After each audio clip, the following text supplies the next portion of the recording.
If you've been watching my channel or watching my videos lately, you've been noticing I've been just geeking over the M1 Carbine. Just the more I get into it, the more I like, the more I appreciate it, the more I'm marveled and amazed by it. This was the most produced weapon of World War II. They made 6 million of these just during the war years. I'm not going to get into the history of Carbine Williams and guys like that, the development. Just want to show you some of the cool features of it and how to take it apart, clean it, put it all back together again. But you're going to really get into the simplicity of it and the durability of it, the reliability of it, and it just makes it kind of unique, special weapon. And I think the more you get into it, the more you're going to like it too. So let's take a deep dive into the M1 Carbine.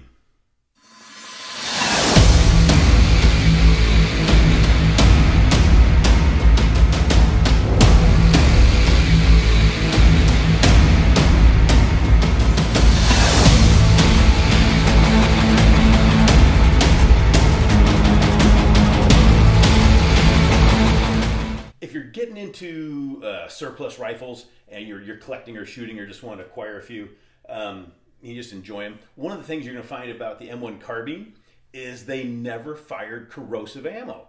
So you might find an old Mauser and the bore just looks like garbage. Your carbines are actually going to look pretty good because they never, like I said, they never did fire corrosive ammo. So if you're looking for a surplus rifle to get into and you want to have a shooter, find yourself an M1 Carbine and God, you're gonna enjoy it. That 30 carbine is basically a pistol caliber pistol cartridge, and that's kind of the rage nowadays. The pistol caliber carbines, and this is probably the original. Let's just get into it and we'll break it on down. First things up, this is the. I just want to remove the magazine, and it's not a loaded magazine, and we know it's empty. We'll remove the strap just because it makes it easier to take that front band off. It's just that snap, or what they call the lift the dot. And I'm not going to take it completely off. I'm still going to leave it here on the butt end of the stock. You're going to see it has this really crazy looking screw head, and the reason it's shaped like that is because it was designed to use your brass, your actual cartridge, to remove that screw. We'll use a screwdriver today just because it's easier, simpler. But the reason it has that funny shaped head is because it fit the base of that cartridge. All right, if you have the older style, or what they call a small band on your M1 Carbine, you're going to see that screw. We're going to get at it from the top of the weapon. If you have the later version, or what they call the fat band, the wide band because it has that bayonet lug on it, we're going to get that. We're going to take that same screw. It's going to work the same way. We'll hit that from the right side, but you can see the screw heads are identical. And neither of these screws need to come completely out. All we need to do is loosen this enough. We'll just loosen this screw enough to get a little wiggle in there. And the key that's holding this on is this retain. This is a spring-loaded retainer for that band. And you can use probably a thumbnail maybe to push down on that. We may push down that with your thumb. We could use a punch to push down. Like we said originally, that screw and this band can be removed with just the bullet case. I just like to use a punch. I'm just gonna press on that end of that spring with the punch, slide the band a little bit forward to where it covers that pin, and then this whole thing will just slide right off. So that's simple. I mean, that's easy stuff. But once we get to that point, the gun basically just falls apart on you. All right, we'll take that top fore-end cover off. Now the whole barrel in action is going to kind of tip up and move it forward. There's this little peg, this little lip here that's going to fit in that metal piece that's going to retain it here at the back of the stock. All right, so we don't need to remove that screw. There's a screw back here holding that metal end in. That doesn't need to be removed. That stock is as far as we really need to go with this. All right, so we've got it apart. And you're going to see there's this pin here at the front of the trigger control group here, the fire control group, and that should just push right out. You shouldn't need to drift this out. If you do, you can just take a punch and just push that, or just maybe a light tap. But most of them, you're just gonna push it from the left, and then it has a lip you can grab with your fingernail, just pull it out. So you see that pin has that little bit of a lip on it. then this trigger, this whole fire control group comes out. There's your trigger group, right? That's the business end right there. All right, we'll set that aside for now. When we get to this barreled action, this spring, now this is the kind of tricky part. You can launch this thing and it'll go all the way across the room. Grab your spring, we're just gonna pull it back, and then just a little bit off to we'll keep that op rod cut forward. Pull the spring back, you feel that pin kind of comes forward, and we're just gonna work its way right out. You just gotta hold on to your fingers because this thing will jump on you. But that's out now. And here's we've got our main spring, and here's our guide rod. All right, so that's ooh, nice and oily. Good stuff. All right, so you're gonna see there's a notch back here just forward of the rear sight, and we're gonna move our op rod back, and there's gonna be a catch. That's gonna pick up, now it's out of that groove. We lifted that op rod up. We'll move it forward just a little bit, and it should just rock right out. There's a little retaining piece right here. There's a cutout. Once that notch comes in, whoop, there's our bolt already fell out. So now the bolt, we can just grab the bolt, give it like about a 90-degree turn, and that bolt should come right out of the action. There's our bolt. See our bolt face? We can clean that up if we need to. All right, got a nice oily bolt. This carbine was cleaned and oiled not that long ago. I haven't fired it since, but just going to show you how it all comes right apart. But there we go. So we've got our bolt out. We've got our trigger group out. Our bolt, I'm not going to do a bolt disassembly today because this bolt is looking really good. We can see where we're gonna strike that firing pin. We look at our firing pin protrusion. Look at that. All right. It looks just like a M1 Carbine bolt, just much smaller, huh? All right. So there's our main piece. We've kind of taken this apart. All right. There's our op rod. When you have this apart, the biggest thing to grease is going to be here in this little groove, in this little channel. We want to get in there with the grease because that's what's pushing that bolt back. That's what's going to rotate. That bolt's going to rotate in there, and we do need to have that. You need to have that greased up. All right. And when I say grease, you don't need to get crazy with it. Just a thin film of oil will probably do it. Like I said, it's not a real dirty area, but it does need to be lubricated because it's going to run that rod's going to run it in this groove. That guide that needs to be oiled, greased, and then inside this where that bolt rotates needs to be oiled and greased. All right. If you're going to go out and shoot it frequently, oil is plenty. If it's going to sit, probably want to grease so you don't have the oil run out of it. Because if it's standing up in your gun safe or something like that, eventually that oil will work its way out. That's why I like to use just a light film of grease in there. All right. So once we got this out, you can clean the bore like normal.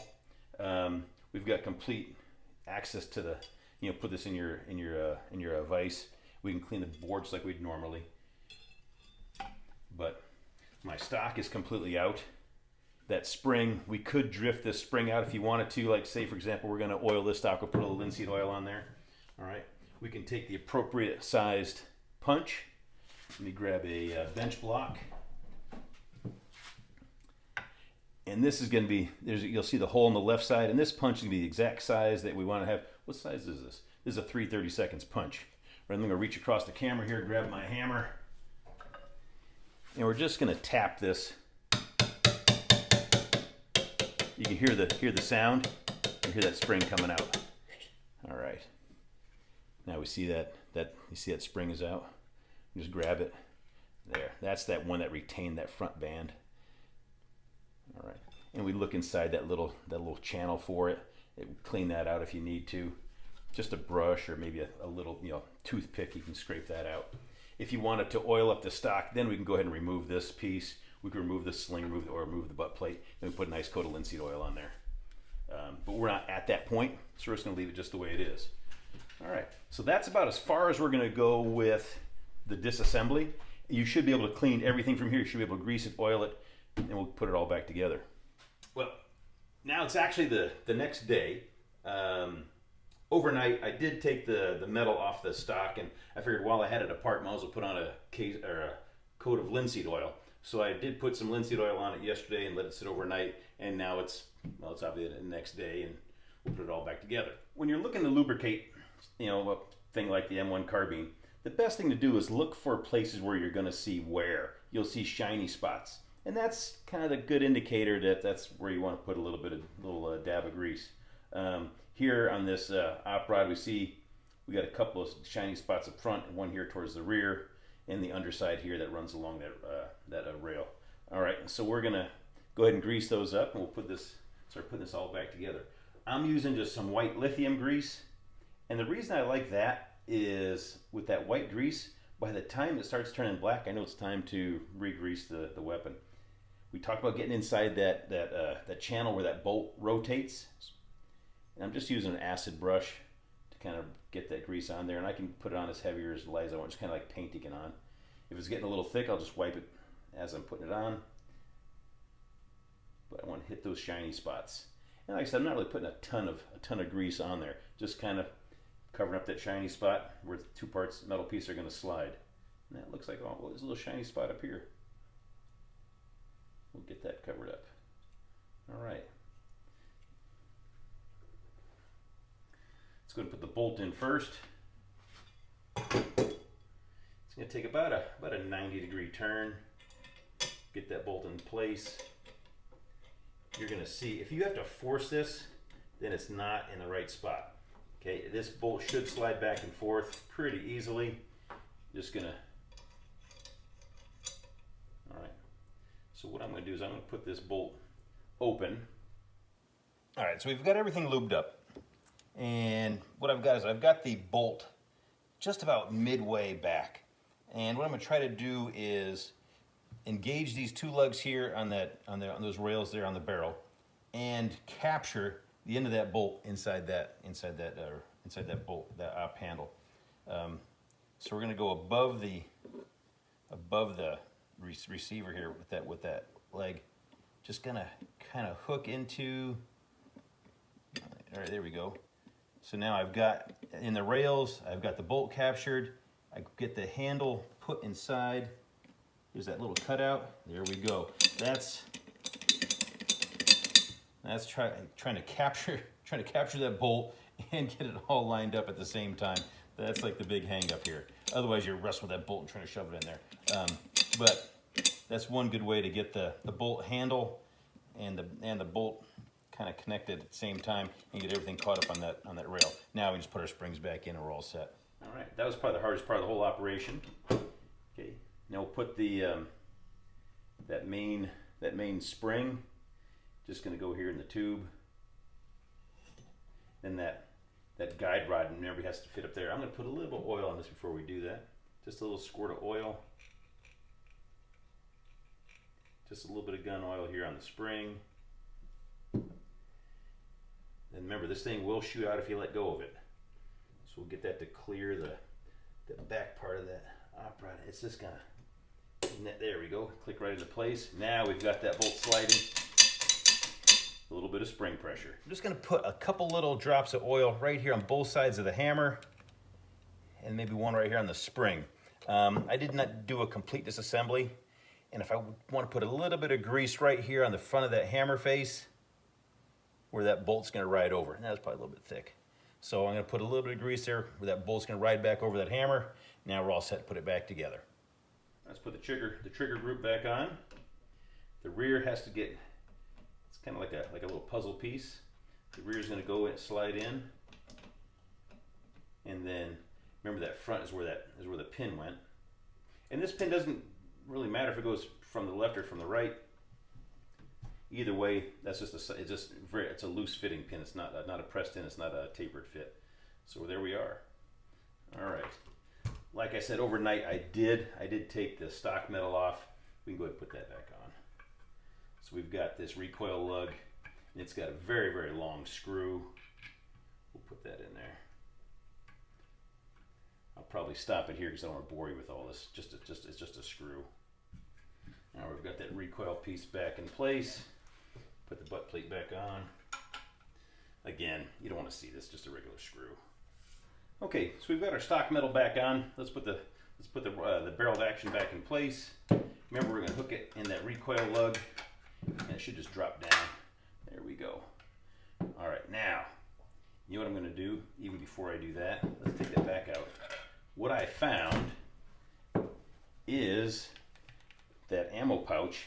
This one's dated 1943, and the barrel is also dated 1943. So this is 1943 M1 Carbine. I thought this would make a nice accessory, nice addition to this M1 Carbine. So we'll put this ammo pouch on the stock before we put the metal back in. There we go.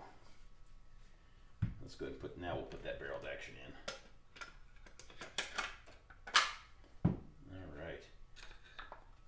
There's our forend. Remember, we're just going to slide that. Oh, we got to put that spring back in. The spring just slides in. You just want to push it, kind of seat it in deep. Just using my thumbnail. Don't need to hammer it or anything like that. And this will just slide right over that pin. Right over that spring, rather. And once there, you hear it click in place. Now we'll go back and tighten that screw up. Remember, we could do this with the brass case. That brass, that rim on that brass case seems to fit the screw perfectly, but it's much quicker to do it with the with a screwdriver. There we go. How about that? All right, so we got it all put back together. We got the 1943 pouch onto the 1943 carbine. I did a little cold blue on the butt plate while it was all taken apart, and that linseed oil really looks nice on that stock. We got it all cleaned up. It's all lubed up nice. What could be better than that, right? Let's take this thing to the range and get it all dirty again.